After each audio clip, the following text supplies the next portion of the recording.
15 years ago, Iowa native Kyle Ketelsen first sang at the Metropolitan Opera as a winner of the National Council auditions, and since then he's brought his bass baritone voice to such roles as Angelotti in Tosca, Leporello in Don Giovanni, and Mr. Flint in Billy Budd. And this season he returns as Escamillo in the Richard Eyre production of Bizet's Carmen. And it's good to see you again, Kyle. Thank you. Welcome Same back. to you, Margaret. Thank you. Does it mean something to be part of the opening week of a new season at a major opera house? Is Yes, that of sort of an course. important positioning?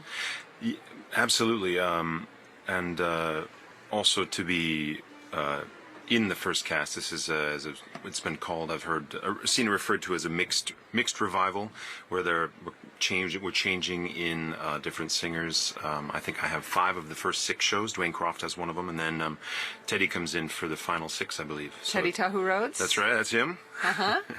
And so yeah, it is, especially at a place like this, To launch the one and Met in only. its new season, its fall season. And what have you been feeling from the audience so far in the performances that you've done of Carmen? They seem to love it.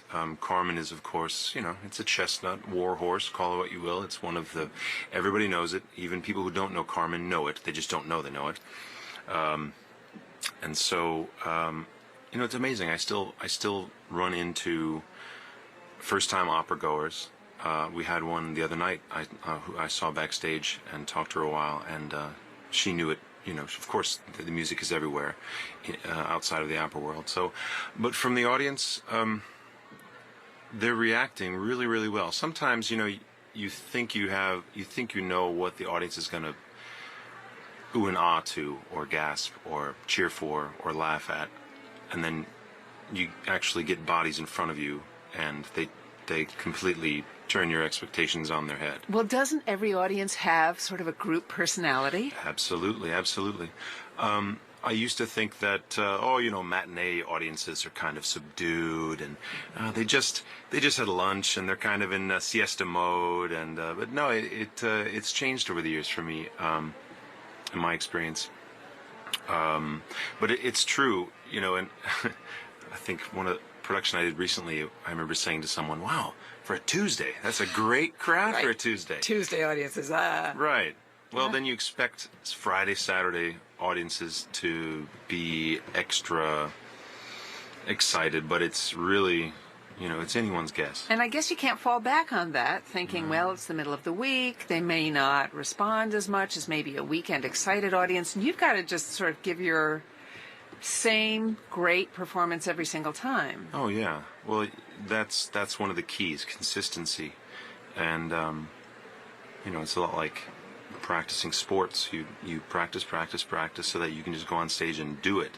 And I pride myself on my consistency so that even if I'm having a bad day, I can still do it as I rehearsed it, within certain parameters. But it's even when you do something that falls flat, it might kill with one audience and it might fall flat with another audience. You still have to just own the room. But you've sung this role, Escamillo, in so many places. I mean, it really is a signature for you. Let me see. I've got a list, and you tell me if I'm on the right track here. Lyric Opera of Chicago, Bayerische Staatsoper, Grand Teatro del Liceu, Teatro Comunale di Bologna, In Tokyo. Die Niederländische Oper, Yeah. San Francisco, Covent Garden, Washington National, Opera Theater of St. Louis, Michigan Opera Theater, goes on and on, Teatro Real in Madrid, Orlando Opera. New Jersey State Opera, Dayton Opera, going back. It's a comfort spot for you, yes? It is now. It didn't used to be that way, and I think last time I was on, I mentioned that it took a while to really get comfortable in this role. If you ask anybody who's ever sung Escamillo, they kind of roll their eyes at you and think, oh, it's difficult to sing, it's difficult for basses, it's difficult for baritones. Because it lies funny. It lies funny. Well, it's got high notes and low notes, it's comfortable for me now, and it took, I would say, 15 or so productions of it over a span of a dozen years to really get comfortable with it. And it makes me wonder about what other roles that I've done once and thought, ugh, I never want to sing that again. It makes me wonder, I wonder if I had maybe 10 or 11 shots at it, would I feel as comfortable? So was this one feeling the same way at the very beginning? Like, oh, please, don't make me sing Escamillo again. Do you mean this production? No, this role. When you started singing it. Yes. In fact, there was a time when there were a few times where I made house debuts on this role, and I wasn't excited about it because I didn't think that it really showed me in my best. Because we all have the roles that we feel like we do well, and then there are other roles that, not as good. They might not show us off as well. But I've become more confident in it. And I think it's probably due to a number of things. Getting older, having so many shots at it, and changing things. And I've altered the way I sing. I'm thinking specifically of the aria, this great aria that Bizet kind of threw in after the fact, that has become one of the most recognizable tunes anywhere. But now I don't find myself fretting about it, getting ready to go on stage to sing. There are some people out there who don't know Carmen, and Escamillo is a bullfighter who insinuates himself into the love affair between Carmen and Don José. But to begin with, he's just a sort of a flyby character in her life. Give us some of the adjectives that you keep in your mind when you're playing him. Arrogant. That comes to mind. I'm just a small town kid from Iowa. It took me a while. To kind of put on those airs in rehearsal and in performance. To get the walk down, to get it really into your body and your attitude. I don't think that's easy for anyone, unless you're a matador. I suppose, yeah. I've never met a matador that I know of, but yeah, they're rock stars.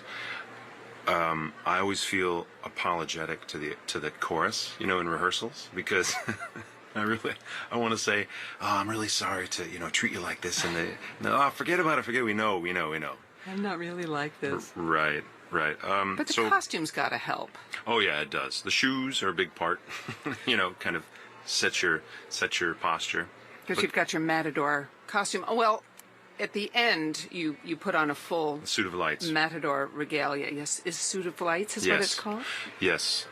But when we first meet him, he's in that sort of black, tight pants, short jacket.